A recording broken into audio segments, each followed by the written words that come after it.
Bonjour, je m'appelle Amy Brousseau et aujourd'hui, avec mon équipe chez ABC Clinique Santé, on adresse la santé des jeunes enfants, c'est-à-dire les enfants de 0 à 18 mois et on parle du développement moteur.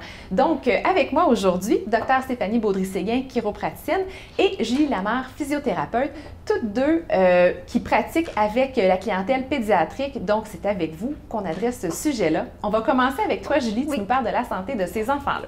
Donc, c'est ça. Donc, le développement moteur, dans le fond, ce que c'est que les jeunes enfants, le système nerveux, quand ils naissent, il est immature. Donc, ça veut dire que les activités motrices qu'ils vont devoir à faire pendant leurs jeunes années de vie dépendent de cette maturité-là, autrement dit.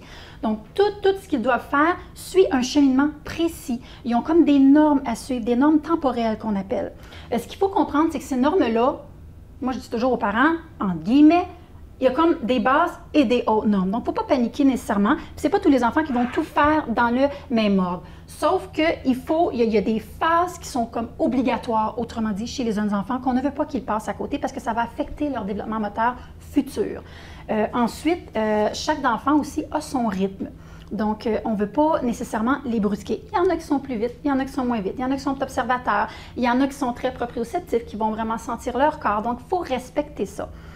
Sauf que, malheureusement, chez certains enfants, il y a des retards de développement qui sont causés par différents facteurs. Donc, chez l'enfant, comme j'ai dit plus tôt, il faut que tous les apprentissages se fassent dans un certain ordre qu'on veut vraiment encourager.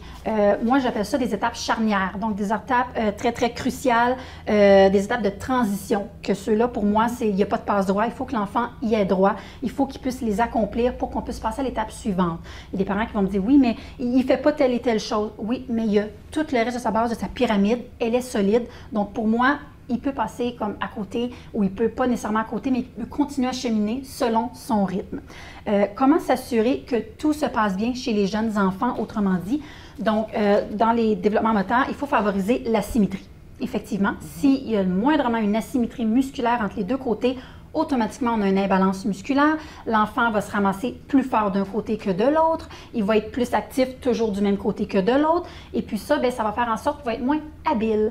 Ça, c'est quelque chose comme parent qu'on peut remarquer aussi, les asymétries. Oui, donc ça peut être qu'il regarde chez le tout petit, ça peut être qu'il regarde toujours de la même côté, qu'il va toujours faire avec sa main droite, même si on dit toujours que l'appréhension d'un même côté, c'est tôt pour le dire. Il reste qu'un enfant qui a toujours le poing fermé d'un côté et qui prend toujours sa même main pour prendre, ce n'est pas naturel. Il est censé quand même avoir les deux mains ouvertes et échanger des jouets entre lui. Donc, en partant, si un enfant a toujours une main proche de lui et puis qui prend toujours la même main puis qui est toujours, dans ce cas-là, regardez toujours à droite, on n'aime pas ça. Donc ça, c'est un red flag que j'appelle, qu'on lève d'un côté. Si un enfant roule toujours du même côté, donc on le couche sur le dos, puis il roule toujours par la droite, il ne va jamais vers la gauche, eh bien ça aussi, c'est un red flag. On n'aime pas ça. Un enfant qui est assis, qui a le dos très, très mou, qui est toujours penché vers l'avant, qui ne se redresse pas, puis qui a 6-7 mois, bien encore là, on ne s'attend pas à ça. On s'attendra à ce qu'il puisse à 6 mois au moins se relever à partir du devant. Donc, il y a vraiment des choses spécifiques que le parent peut observer rapidement puis va dire, bien, peut-être que je devrais consulter. Oui, exactement. L'autre chose qui est important aussi de savoir, c'est qu'au niveau des manipulations, quand le parent le prend, donc c'est important de varier des deux côtés. Ça va être bon pour le développement moteur de l'enfant et ça va être bon aussi pour le parent. Parce qu'on s'entend qu'un parent qui tient toujours son enfant de ce côté-là, c'est pas bon pour son dos, c'est pas bon pour sa propre posture, et puis c'est pas bon de toute façon pour son enfant non plus au niveau de son développement moteur. Ensuite, l'enfant, ce qu'on veut bien s'assurer, c'est qu'il va se développer de manière avec un bon équilibre, très, très symétrique, comme j'ai dit, et que sa posture, elle est adéquate. Donc, un enfant qui va toujours être pris dans des équipements fixes, donc les exerciceurs, les cocottes, les fameuses cocottes, les sièges de dos, les sièges sauteurs, les balançoires, tout ce que j'appelle les sièges vibrants, tout ce que j'appelle, moi, les gardiens d'enfants, que les parents sont portés à les mettre dedans parce qu'ils se disent, bon, il ne bougera pas, il ne pourra pas tomber, je vais pouvoir faire mes tâches. Ça nuit à l'enfant. Il faut vraiment privilégier que l'enfant joue par terre par lui-même. Moi, je dis toujours, là, un petit tapis à terre, une couverture par terre, c'est tellement mieux pour l'enfant. Il doit explorer par lui-même, il doit être mis sur le ventre. Je vais faire un saut vers le ventre, là, parce que pour moi, c'est prioritaire. Un enfant doit passer minimum 30 minutes par jour sur le ventre. Vous allez me dire, c'est beaucoup 30 minutes. Oui, c'est beaucoup, mais il y a moyen de le faire à coup de 5 minutes puis d'augmenter la tolérance de l'enfant sur le ventre. Et il y a moyen de le modifier. Tu sais, un enfant qu'on met sur le ventre, puis qui a les bras comme ça, puis qui pleure, j'avoue, c'est pas très agréable pour l'enfant. Mais il y a moyen de mettre une petite couverture roulée sous les aisselles, de le placer, il va déjà plus l'apprécier. Il y a moyen de le mettre sur les cuisses du parent, il y a moyen d'utiliser le tronc du parent. Il y a moyen, tellement de moyens de le mettre sur le ventre pour qu'il apprenne à l'aimer. Parce que la position, créatif. oui, parce que la position ventrale, elle est essentielle au développement moteur. Elle est essentielle pour tout renforcer la posture des épaules, des pectoraux, de la ceinture scapulaire. On a besoin de cette posture-là pour le quatre pattes, pour monter l'escalier, pour tout s'appuyer, pour écrire éventuellement. Un enfant qui a une faible posture ici, qui est très, très faible, va avoir des problèmes avec les écripteurs. Donc, ça va vraiment, vraiment loin, autrement dit. On a besoin de ce fameux ventral-là.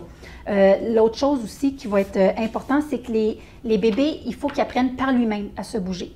Donc, on vit d'une réalité où ce que le parent fait beaucoup à la place de l'enfant. Donc, l'enfant fait un petit chiale et on le prend dans les bras parce que l'enfant arrête de pleurer. En pensant bien faire. En pensant comme parents, très bien on a toujours faire. des bonnes intentions. Les parents, là, ils veulent ce qu'il y a de mieux pour leur enfant, puis souvent, ils veulent faire plus pour eux autres que ce qu'ils devraient en temps normal. L'enfant doit travailler par lui-même. C'est son travail de bébé. Il doit le faire. Ça fait partie de son cheminement.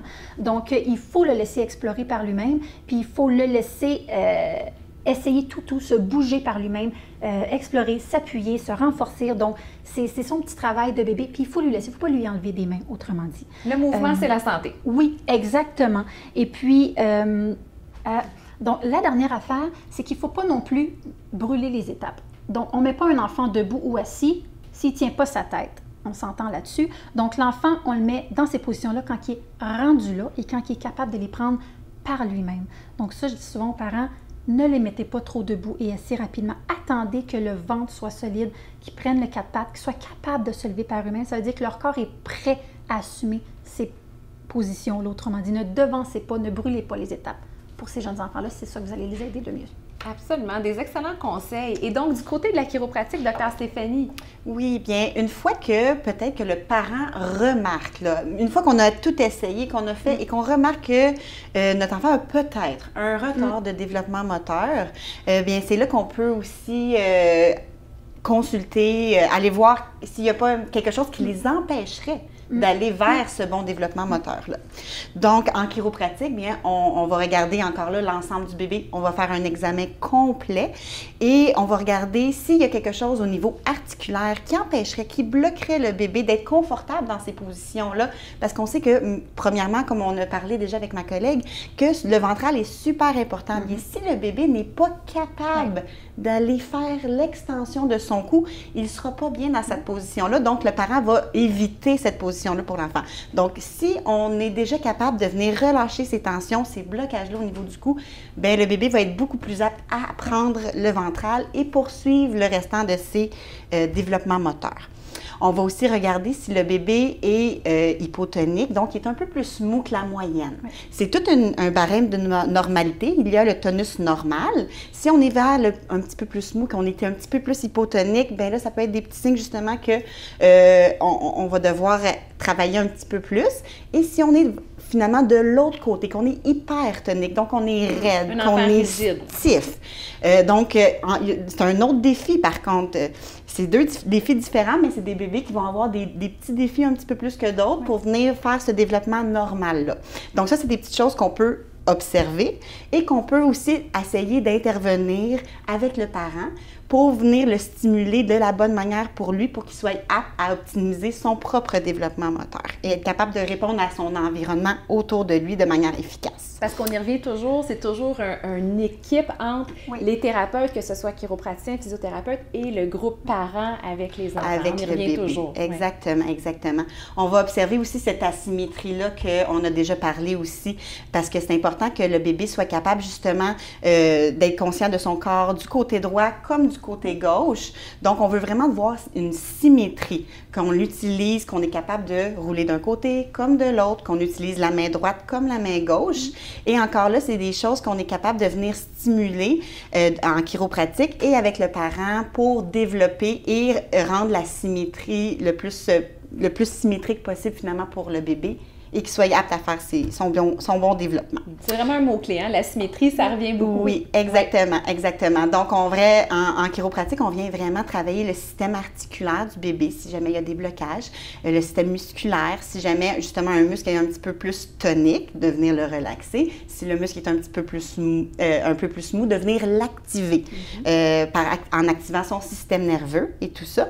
Et aussi de limiter ses tensions et de vraiment le permettre de traverser chacune de ces étapes. On l'a déjà parlé, le ventral et la manière la plus importante, de laisser son bébé le plus possible par terre pour qu'il se développe de lui-même. Ensuite, de rouler dos, ventre au dos. On peut l'aider à ce moment-là aussi, des deux côtés, la symétrie.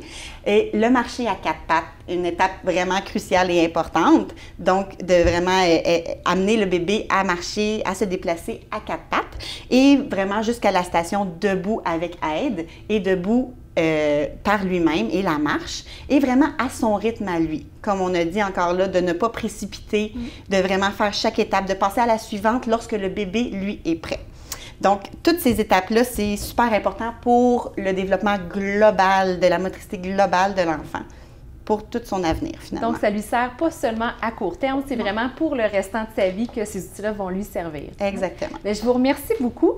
Et sur ça, j'espère que ça vous a éclairé un petit peu sur le développement moteur de vos enfants. Je vous souhaite une excellente journée.